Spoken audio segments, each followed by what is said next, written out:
wanted to change tact slightly in looking at a different part of the European Commission and the work that is being done around digital in that space. Those who follow our conference on a regular basis know last time we had Roberto Viola talking about DG Connect's work. This time I asked my good old friend Gerassimos who is Director-General in DG Taxation, to talk about what's happening in the taxation space around digital.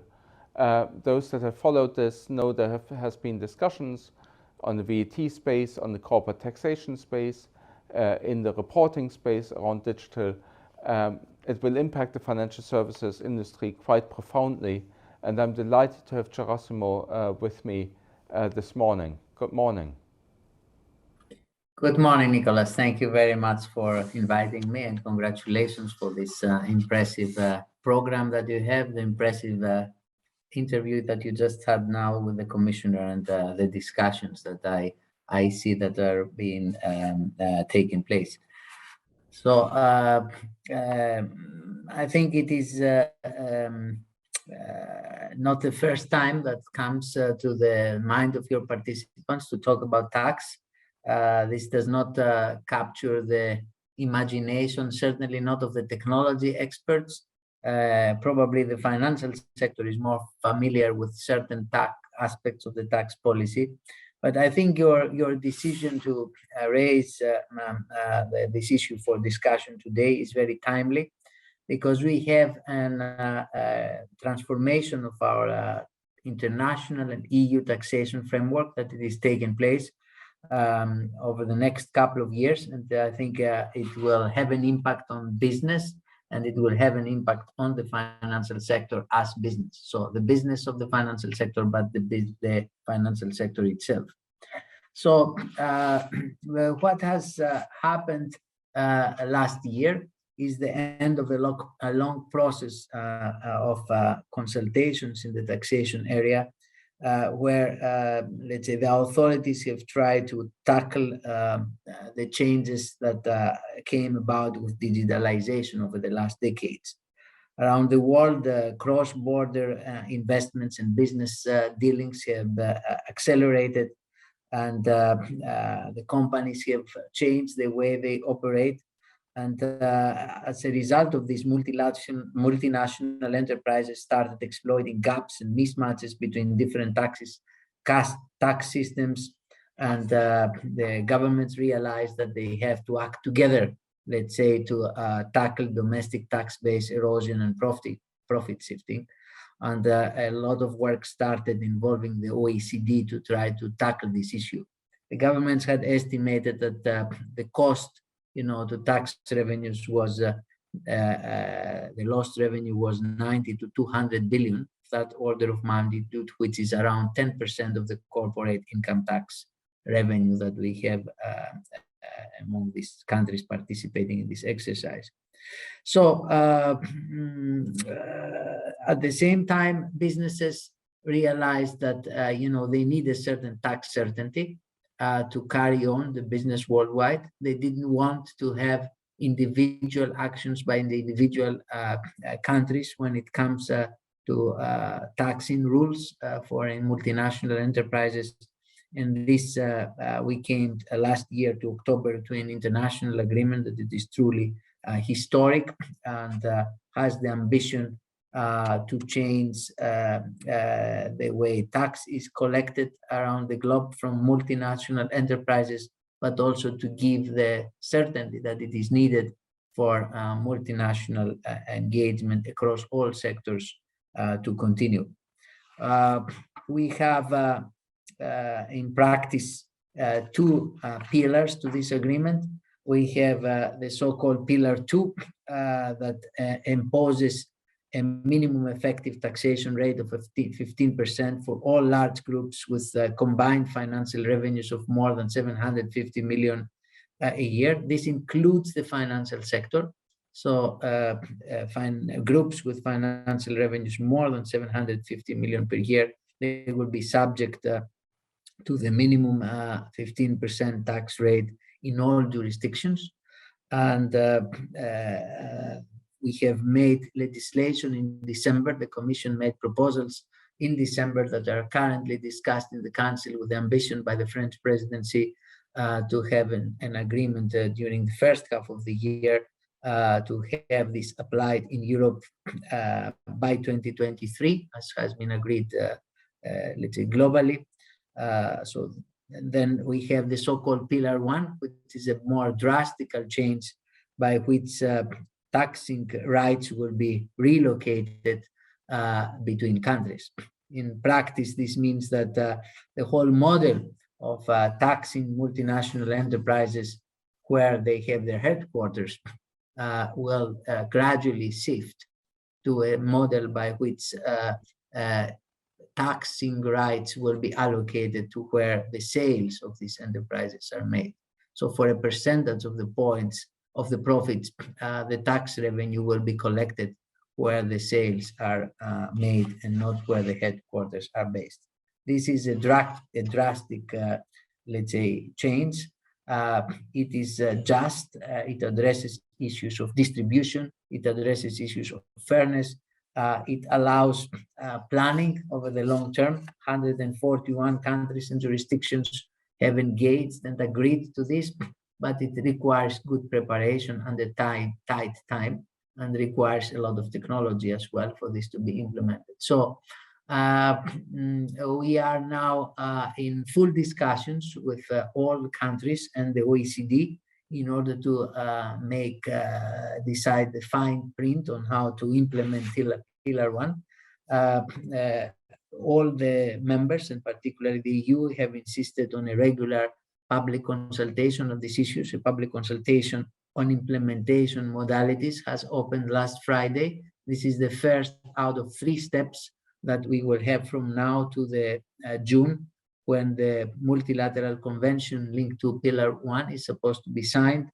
And we would really like to call on all participants or clients or interested groups today, but also the groups that aspire to be covered by the rules in the future to participate and to carry intensive work and intensive consultation with the private sector, also from the Commission point of view, to understand and find a smoother way to implement this agreement.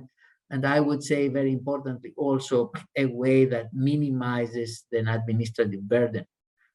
This measure is a measure of fairness, but at the same time is a measure that aspires to use technology so that we have an implementation that has the least, the minimum administrative burden in its implementation. So this is very important. This is taking place this year. The Commission wants to finalize the discussions at the national level, and the relevant texts are ready for adoption and endorsement by all and signature by all the 141 countries involved. We plan to implement in the EU through EU legislation, as we have done in Pillar 2. So sometime early in the second half of the year, we will make proposals in order to ensure the implementation, the uniform implementation of Pillar 1 also in Europe. And this is a very important area that we engage with the private sector, and a lot of technology will play an important role.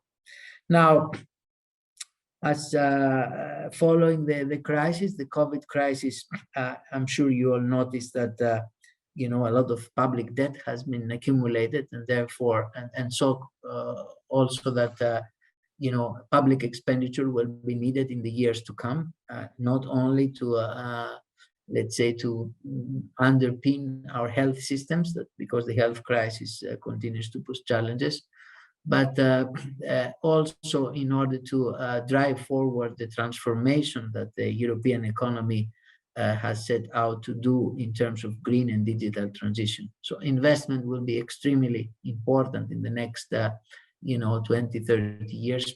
If we look from now to do the zero emission economy in 2050, we realize that a large number, if not the majority of technologies that have to be used by 2050, they don't even exist today. So a lot of risk capital has to be, let's say, deployed in Europe and worldwide to drive the green transition, a lot of capital, risk capital to drive the digital transition. So the partnership with the private sector is very important in this journey over the next 30 years, but also revenue is very important to repay the debt and to be a catalyst to this. So our whole strategy in Europe now is centered around to use taxation in this double role.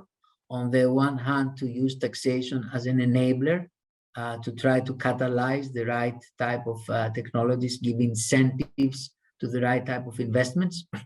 If you think about our proposal on energy taxation directive last year, it creates a hierarchy, let's say, of higher taxation for fossil fuels and lower taxation for green technologies, just to give a simple presentation of what is a complicated matter. Or it gives incentives to exporters to the EU from third countries to have more sustainable production partners, like through our carbon border adjustment mechanism. So taxation is an enabling instrument to drive change. And at the same time, taxation is serves the purpose of ensuring revenue generation and stability. Against this background, we will take a number of initiatives that we have announced. The first one is that next year in 2023, and once the rules for Pillar 1 and Pillar 2 are out and agreed, we will prepare already the next step in corporate taxation reform of the EU. We will make proposals at the second half of 2023 in a way to further reduce administrative burden and create efficiencies for groups in the EU who operate cross-border. This is the so-called the BFIT initiative, and this will be forward-looking, going beyond on what was agreed at the international level. Second, this year we will come with a proposal to reduce the debt bias that we have in our current systems in Europe. There is a lot of favorable treatment of debt. As we all know, there's a tradition in the European system that has been, always primarily bank financed. And now, as a boost to our efforts to build a capital market union, we are really looking at the rules and how we could, let's say, provide similar tax incentives to the financing through equity. It is important for capital market unions. It is also important because our economy, as I said earlier, will require us to do more risky investments that require equity. And the last issue I would like to mention, in order not to bore you too much with tax issues, is an important initiative that we want to take in order to tackle the inefficiency in withholding tax relief procedures. That it is important for institutional investors. So by the end of the year, we will propose the introduction of a common standardized EU-wide system for withholding tax relief at source. We estimate that there is a cost of 8.4 billion annually with the system, the fragmented system that we have now. And we also see that this fragmentation of withholding tax systems discourages certain investors and the deployment of some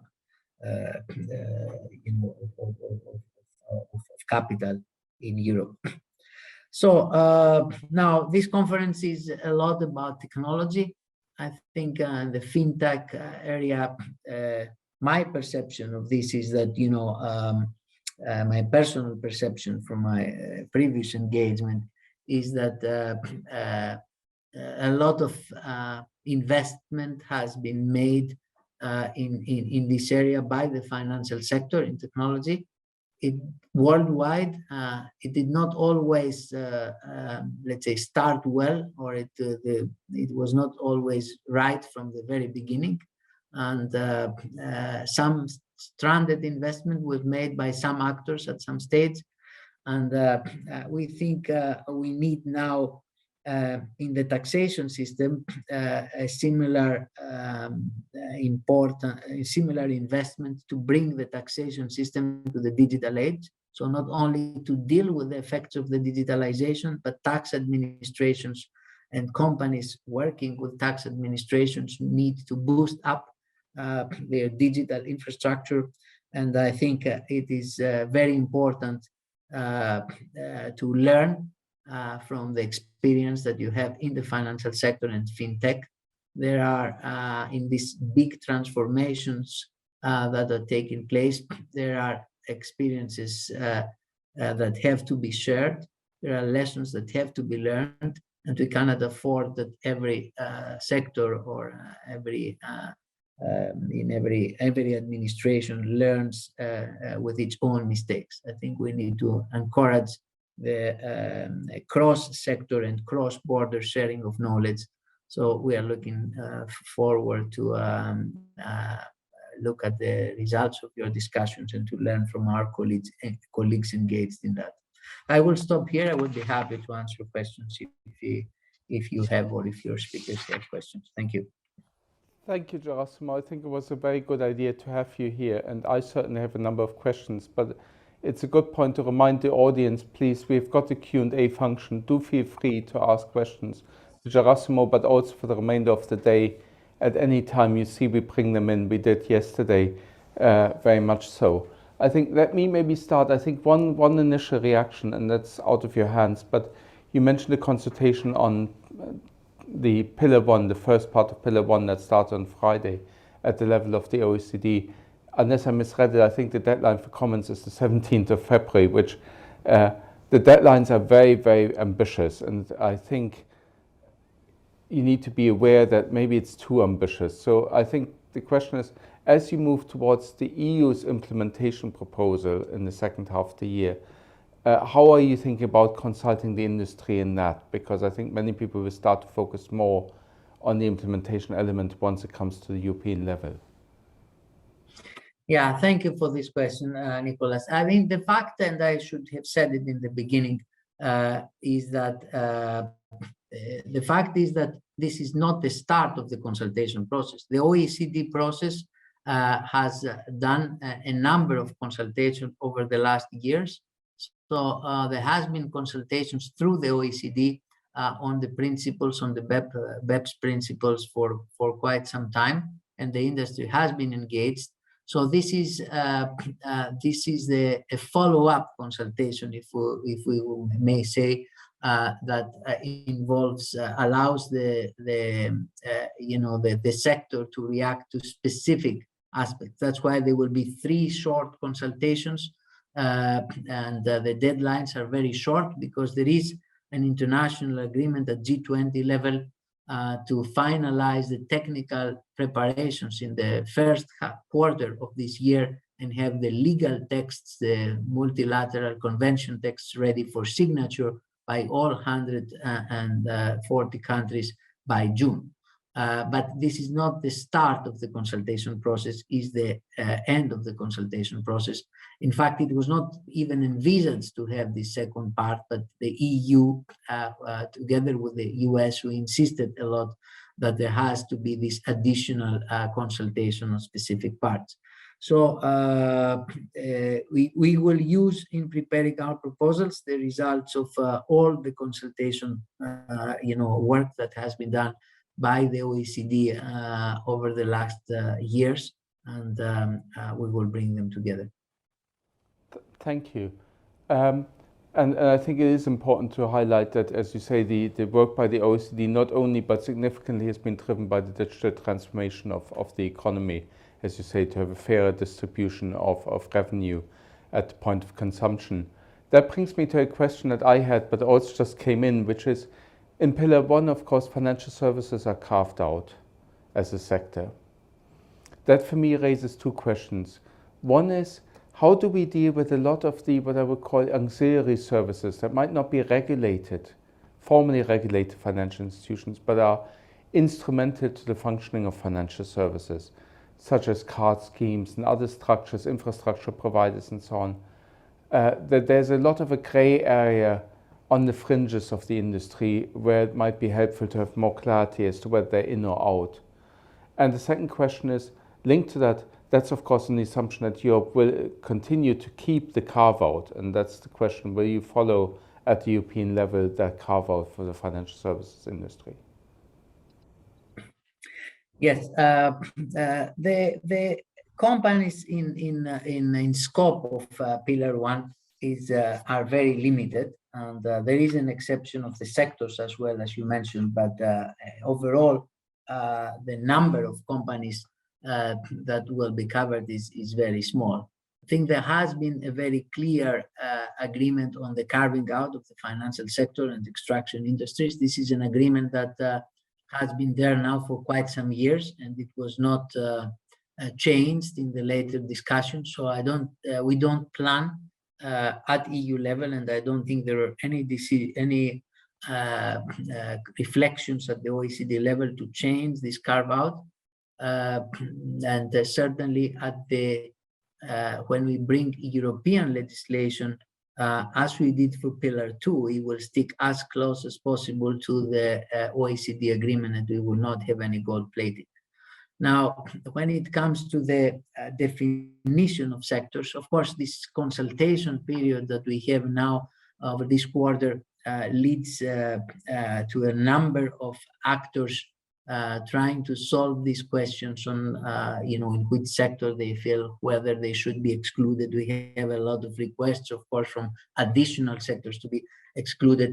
And this is driven not only by the companies that are in scope or estimate that they are in scope of Pillar 1 today, but also for companies that, because of their growth plans, they plan to be in scope in the coming years. I mean, these are precisely the issues that we are working to solve with the OECD in the next 3 months, and that's why the feedback to the consultation is important. But the job, let's say, is less, is not as difficult as it might be suggested, given that the fact that to be in scope of Pillar 1 requires a very high profitability and a very high turnover and financial revenue. So we have about 100 companies worldwide that are in scope, and even in a 10 years period when there will be a reduction of certain of the thresholds, still the number of companies will be quite small. But the precise definitions of the sectors to be carved out are exactly the subject of consultations that we have in these months. Thank you, Gerassimos. And I say, if Afore Consulting was ever to get as big as that, we'd be happy to pay our tax. Yeah. But I think there's two final questions that have come in, which I would everybody in scope pays tax now. The question is that they will pay their tax with more certainty and in a way that it is more homogeneous worldwide. This is not about necessarily about people not paying the tax. It's about people paying the tax in an international system that it is more homogeneous and more clear and more secure over the long term, for all the multinationals, and also is about having revenue in some of the countries of sales and not only on the countries of the headquarters. This is the case both for digital and non-digital products, that a lot of the wealth it is created in the countries of sales, and therefore some of the public revenue, a percentage of the public revenue will be restituted through reattribution of taxing rights to these countries. It can be countries in developing countries. A lot of the services of these big multinationals are served in Africa or in Latin America, in emerging countries in Asia, and it is only fair, and it's actually to the benefit to the multinational companies if some of the tax revenue is reattributed to them. That's a fair point. It's not about tax raising, it's about tax distribution. Yeah. You're absolutely right. Two questions maybe to end with. One is on VAT and one is on the DAC process, so the disclosure and reporting process. On VAT, you launched just a public consultation on VAT in the digital age and some of the implications, how VAT is collected there. Maybe you might want to say a few words on that. And also, there had been plans at some stage to review VAT in the financial services space. There was plans for a possible proposal there. And the second question on DAC is, also in the Commission's work program had been commitments to implement the OECD process around disclosure requirements for e-money institutions, and maybe more importantly for this conference, for crypto asset issuers or asset holders, I should rather say. Maybe a few words on each of those two initiatives, Gerassimos. Yes, thank you. Well spotted, and I didn't want to overload my initial presentation, so it's good to see that there is a demand for our consultations. The VAT in digital age is an initiative that we will certainly bring forward proposals in the second half of the year. It is an initiative that is primarily trying to achieve two goals. The first is to reduce the VAT gap, and the second is to reduce compliance costs for enterprises doing cross-border business. So we have developed a lot of experience with the new VAT rules in e-commerce, and as you know, we are trying to reduce VAT non-compliance in Europe. We have a gap of around 140 billion euros when we look at the potential of a VAT collection and what we actually collect. So this is, an important priority of the tax administrations to try to look for efficiencies and smoothen the tax collection around VAT issues. So VAT in the digital age will try to tackle these issues, make it easier for companies dealing cross-border to deal with their VAT rules, and second, to allow tax authorities to collect more efficiently the VAT of goods moving across jurisdictions, and also to capture VAT fraud. When it comes to DAC 8, we are preparing, let's say, a number of improvements. As you know, DAC is legislation that satisfies the needs of tax collections to exchange information. So there is a lot of improvements that are come along at the national from the implementation of the rules. And I think you are right also that we will include their tax exchange of information on crypto assets. This is very much at the center of our new initiative. We work on this very closely with FISMA. Commissioner McGuinness just mentioned on how important it is from their side of the business. And there is an initiative at the OECD level to coordinate this exchange of information at international level. So a lot of work has been done. We are close to an agreement at OECD level. And one of the reasons that this DAC 8 has not been scheduled for the first half of the year is some sort of delay in the OECD discussions, but definitely we will have these initiatives in the second half of the year. And I think it's fair to assume that in DAC 8, we will have exchange of information on crypto assets, cryptocurrencies, and it is also safe to assume that at some stage we will come also with proposals on how to tax crypto assets. And we are working on this. We have not yet decided if we'll bring the two at the same time or there will be a sequencing, but it is an area that it is urgent that action is being taken. Thank you. I think we couldn't have finished on a more interesting issue, and I think maybe it's something we can return to in a future conference, because the whole issue of taxation around digital assets is becoming increasingly important as the market increases. Gerassimos, thank you so much for taking the time with us this morning. I found it extremely interesting, and in the light of all the OECD work, particularly timely. Thanks for being with us. Thank you very much. Thank you, and good luck for the rest of the day. Thank you. Thank you.